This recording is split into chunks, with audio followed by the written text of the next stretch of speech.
Alrighty, welcome aboard. This is the first lesson for beginning algebra, elementary algebra, principles of algebra classes. Many high schools and colleges call them similar basic things if you look at any course catalog. So mainly it's beginning algebra or principles of algebra from what I've seen. So if you just started the class, this is your week 1, you're not sure what to do, this is exactly what this video is designed. We're going in order of a very common textbook and other resources that we have here at College Coach Free Tutoring, just to get an idea of an outline. So we're trying to develop this for you so it's easy to follow with most books.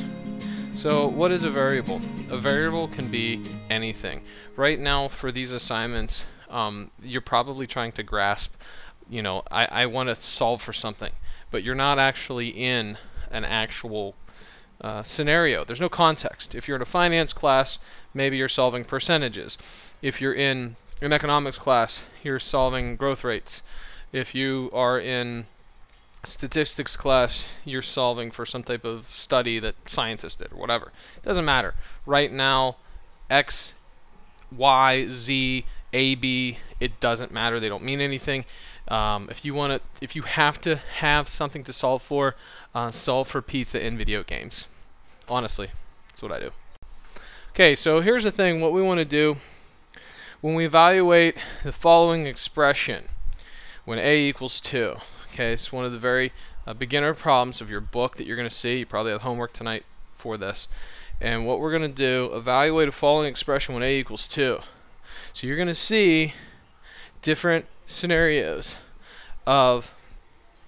in your book of you know, there's letters and there's numbers plugged right beside each other. Maybe there's a plus, maybe there's a minus.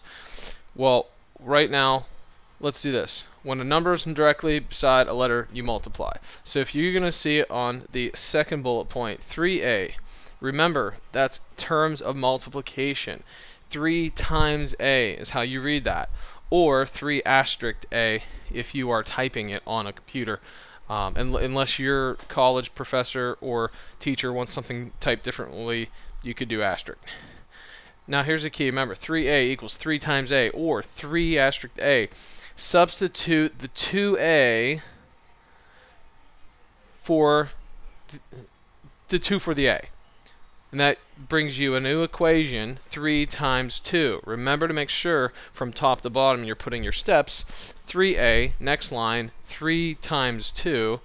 And then the third line, solve as 3 times 2 equals 6. This is what your teacher wants to see for your steps, odds are. So let's do some other better problems together on the next slide. Okay, evaluate the expression when x equals 4. So remember, we're just going to substitute 4 every time we see the x there.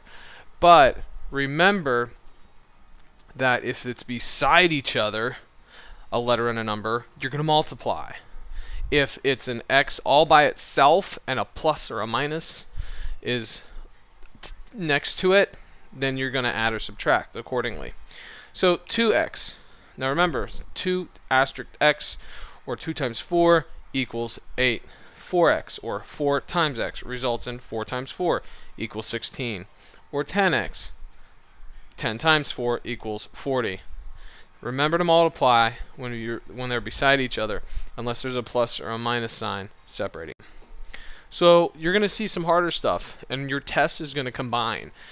To prepare for your test, you want to make sure you're comfortable when a variable is beside as you multiply, or let's say they're an addition, and then your test is probably going to have a plus and a multiplication and maybe a minus. Okay, it's going to combine 2 or 3 different concepts.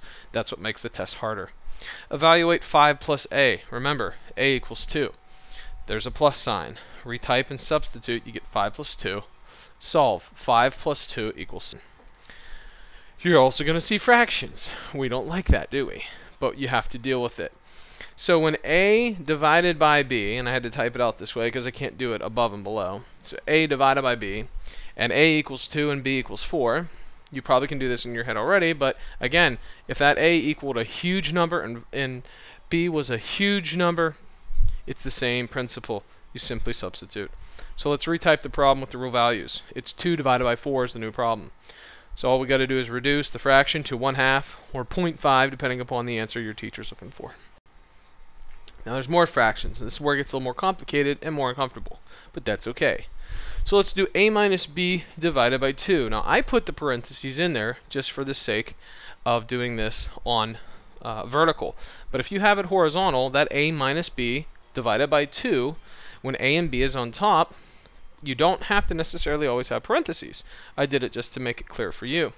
So again, what are we going to do? We're going to rewrite the problem with everything substituted. We're not going to solve anything in our head. We're not going to do anything to combine things right now. We're simply going to substitute.